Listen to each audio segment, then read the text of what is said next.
বাংলাদেশের রাজনীতিতে জাতীয় পার্টির প্রতি যেটা হয়েছে এটা পরিকল্পিতভাবে হয়েছে যে আওয়ামী লীগকে ফেসিস্ট ধরা হয়েছে আর জাতীয় পার্টিকে ফেসিস্টের দোসর ধরা হয়েছে। জুলাই সনদের পক্ষে আমাদের কোনো অবস্থান নাই, আমরা জুলাই সনদ মানি না। অনেক দিন থেকে এটা বলতেছিল যে জাতীয় পার্টির সংসদে আসতে দেওয়া হবে না, রংপুরে কবর রচনা করা হবে, 12 তারিখে জানাজা করা হবে। 5ই আগস্টের পরে 8ই আগস্ট যখন সরকার গঠন হলো, সেই সরকারে নাহিদ কিন্তু শপথ নিয়েছে এই রাষ্ট্রপতির কাছে। জাতীয় পার্টি কেন্দ্র থেকে ছিটকে পড়ার কোনো কারণ নাই। বাংলাদেশের ইতিহাস যদি পর্যালোচনা করেন, যে কারণে আজকের প্রশ্নের উদ্ভব হয়েছে যে জাতীয় পার্টি জাতীয় সংসদে নাই অথবা ভোটের পার্সেন্টেজ কম, সেই কারণে ছিটকে পড়ার ব্যাপারটা আছে। আসলে রাজনীতিটা হলো আদর্শ কেন্দ্রিক। আদর্শ যদি চ্যুত হয় তখনই বিচ্যুতি হয়। সংসদে আসন পাওয়া, ভোটের পার্সেন্টেজ এইসবে যদি হতো, তাহলে আপনি জানবেন যে 88 সালে সংসদে বিএনপি ছিল না। তাহলে সংসদে না থাকার কারণে যদি রাজনীতি থেকে হটে যেত, তাহলে বিএনপি আর টিকে থাকার কথা না। তার পরবর্তীতে 14 সালে আপনার বিএনপি, জামাত তারা ছিল না। 18 সাল ছিল, সামান্য ভোট তাদেরকে দেখিয়েছে। আজকে জাতীয় পার্টিকে যেরকম ভোট দেখানো হয়েছে, সেরকমভাবে বিএনপিকেও কিন্তু 18 সালে সামান্য ভোট দেখানো হয়েছে, 6টা সিট দেওয়া হয়েছে। তারা কিন্তু রাজনীতি হারিয়ে যায়নি।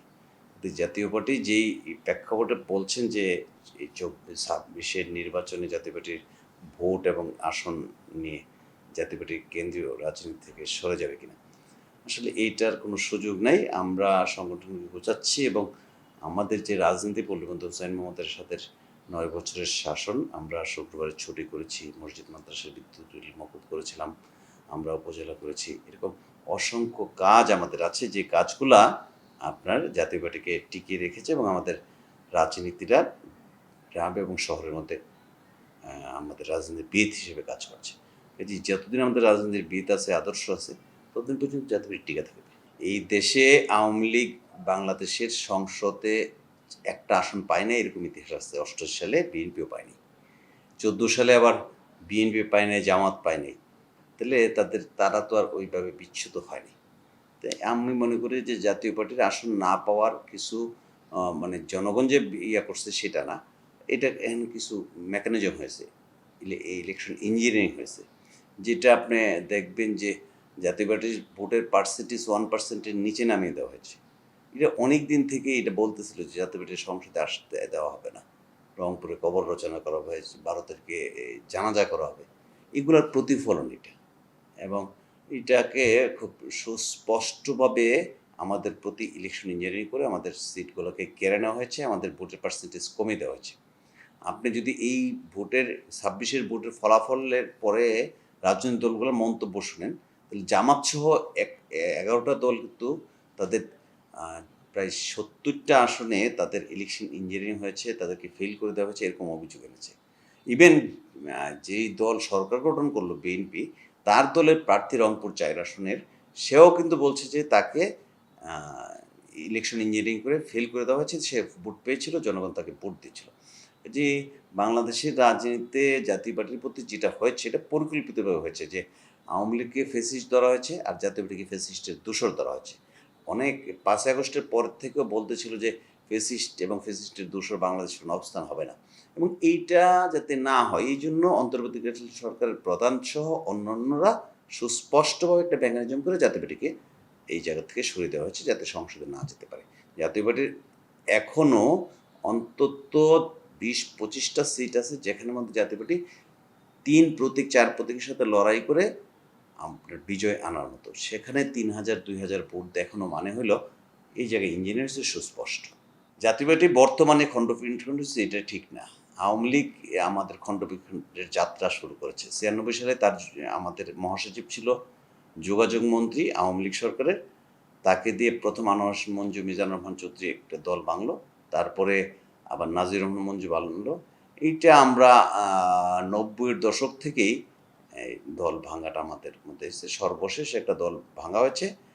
তারপরেও কিন্তু আপনি দেখবেন যে সংসদের মূল স্ট্রিমের রাজনীতি, বাংলাদেশের মূল স্ট্রিমের রাজনীতি, সেখানে কিন্তু জাতীয় পার্টি যেটা মূল ধারা জি.এম. কাদের নেতৃত্বে আছে তারাই আছে, অন্যরা কিন্তু হারিয়ে গেছে এবং বাংলাদেশের রাজনীতিতে কোনো তাদের অবস্থান আছে এরকম কোনো দৃশ্যপট কিন্তু নাই।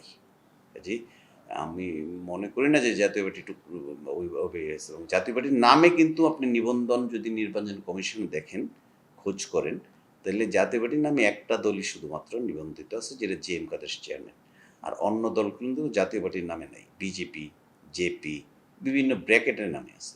যে জাতীয় পার্টি বললে শুধু জাতীয় পার্টি, যেটা 86 সালে 1 জানুয়ারি জন্ম হয়েছে, সেই জাতীয় পার্টির নামটা JM কাদের নেতৃত্বে একটা আছে, বাকিগুলো ভেঙে অন্য কিছু করেছে। যেরকম ভেঙেছিল রাজ্জাক ভাই বাকশাল করেছিল আওয়ামী লীগ ভেঙ্গা, তারপরে গণফ্রম করলো ডক্টর কামাল হোসেন, কৃষক শ্রমিক করলো আওয়ামী লীগ ভেঙ্গা কাদের সিদ্দিকি, বিএনপিতে এরকম অনেকগুলো ভাঙ হয়েছে, LDP করা হয়েছে, বিকল্প দ্বারা করা হয়েছে।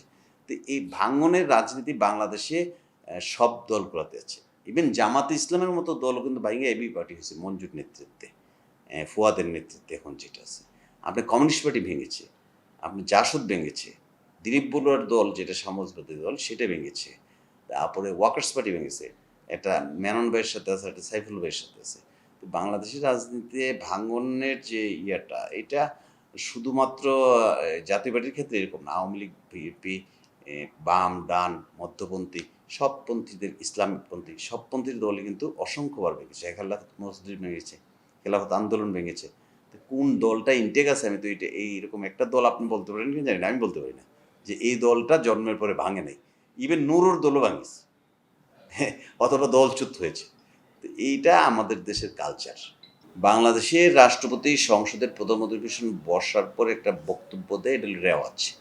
এবং এটা আপনি জানবেন যে এই রেওয়াজটা রাষ্ট্রপতি বক্তব্য পাঠক, বক্তব্যটা তৈরি করে সরকার, এবং রাষ্ট্রপতি ওই বক্তব্য সরকার যেটা ইয়ে করে দেয়, কি যেন কয়, লিখে দেয়, তার একটি শব্দ এদিক সেদিক উচ্চারণ করার কোনো সুযোগ নেই। এবং এটা অতীতে হয়েছে, এবার হইল।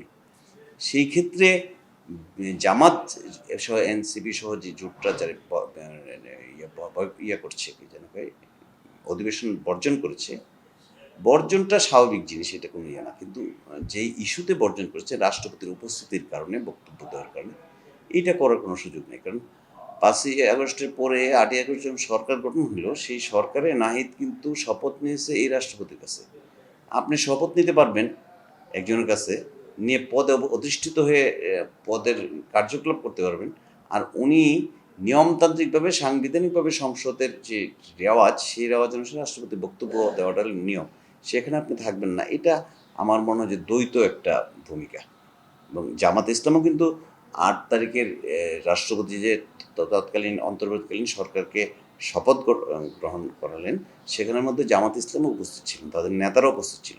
কাজে এইটা কোনো ইস্যু বা এটা কোনো ইয়ে, এটা আমি মনে করি না। মূলত ওরা যেটা চাচ্ছে সেটা হলো যে এখানের মধ্যে কিন্তু হানা একটা বুট ছিল, এবং এই সংসদে আপনার আবার সংবিধান সংস্থার পরিষদ নামে বসার কথা ছিল। জামাত 2টা শপথ নিয়েছে, বিএনপি একটা শপথ নিয়েছে, আর একটা শপথ নেয় নাই। ওরা মূলত ওই জিনিসটাকে সামনে আসার জন্য এগুলোকে ইস্যু বানাচ্ছে, আমার ব্যক্তিগত। আমরা তো জুলাই সনদ সম্বন্ধে কিছু জানিই না। বাংলাদেশের রাজনীতির স্টেক হোল্ডার হিসেবে জাতীয় পার্টিকে জুলাই সনদ গঠন করার সময় ডাকা হয়নি। এরকম দলকে ডেকেছে যারা সংসদের মধ্যে জীবনে প্রতিনিধিত্ব করেনি, যারা নিয়মতান্ত্রিক রাজনৈতিক দল হতে হলে নির্বাচন কমিশন নিবন্ধন লাগে, তাদের নিবন্ধনও ছিল না, এরকম দলকেও ডাকা হয়েছে, জাতীয় পার্টি ডাকে নেই। এই যে জুলাই সনদের পক্ষে আমাদের কোনো অবস্থান নাই, আমরা জুলাই সনদ মানি না। জুলাই সনদকে আমরা প্রতিষ্ঠিত হোক দলগতভাবে আমরা চাই না। জুলাই সনদের ব্যাপারে আমরা স্পষ্ট, যেহেতু আমাদেরকে ডাকা হয় না, আমরা এটার পক্ষে কোনো কথা বলি। দলগতভাবে আমরা লক্ষ্য একটাই, জাতীয় পার্টিকে সুসংহত করা। হুসাইন মাহমুদ এরশাদের যে 18 দফা ছিল, সেই 18 দফার সাথে সমসাময়িক পরবর্তীতে আমাদের কিছু যুক্ত হয়েছে। যেমন আমরা প্রাদেশিক ব্যবস্থা কায়েমের কথা বলেছি, আমরা শিক্ষাকে করার কথা বলছি, বেশ কিছু আইটেম আমাদের নতুন যুক্ত হয়েছে। আমরা মনে করি যে এগুলো নিয়ে জনগণের কাছে যাওয়া এবং দলের যে একটা বিপর্যয় হয়েছে এটা মানতে হবে। এই বিপর্যয়কে কাটিয়ে আমরা নতুন করে সংগঠনকে শক্তিশালী করা এবং একটা সময় নিয়ে আমরা আবার জনগণের কাছে গিয়ে আগামী সংসদে টার্গেট করে আমাদের কাজ করা। আমি বিশ্বাস করি এটা জাতীয় পার্টি করতে পারবে, কারণ জাতীয় পার্টি কিন্তু স্বাধীনতা বিরোধী ছিল না। এদেশে স্বাধীনতা বিরোধী মৌলবাদরাও কিন্তু আজকে রাজনীতিতে প্রতিষ্ঠিত হয়েছে। কাজে মানে এইরকম কোনো জাতীয় পার্টির নাই। আমরা যদি সবাই আন্তরিকভাবে কাজ করি, আমার বিশ্বাস যে জাতীয় পার্টির প্রতি মানুষের একটা সমর্থন আছে।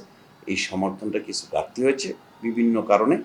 আপনার এই ঘাটতির পিছনে যে শুধু জাতীয় পার্টির জনসমর্থন কমেছে এই কারণ না, অনেকগুলো কারণ আছে। আমাদেরকে ফ্যাসিস্টের দোসর হিসেবে আমাদের বৈশিষ্ট্যে 4 বার পুড়িয়েছে। আমাদের সব নেতাকর্মীর নামে মামলা দিয়েছে। আমাদের উপজেলা জেলা পর্যায়ের নেতাকর্মীদের নামে মামলা আছে। তারা ইলেকশনের সময় চিন্তা করছে যে আমি যদি ঠিকঠাক মতো নামি তাহলে মামলাটা প্রজ্জীবন করে আবার আমাকে জেলে নিতে পারে। নানা ভয়ভীতি দেখিয়েছে এবং আমাদের বিভিন্ন প্রোগ্রামে তারা বাধা দিয়েছে। এই সব কারণেও কিন্তু একটা অনুকূল পরিবেশ ছিল না। প্রতিকূল পরিবেশের মধ্যে মেকানিজমের মধ্যে আমরা নির্বাচনটা করতে হয়েছে।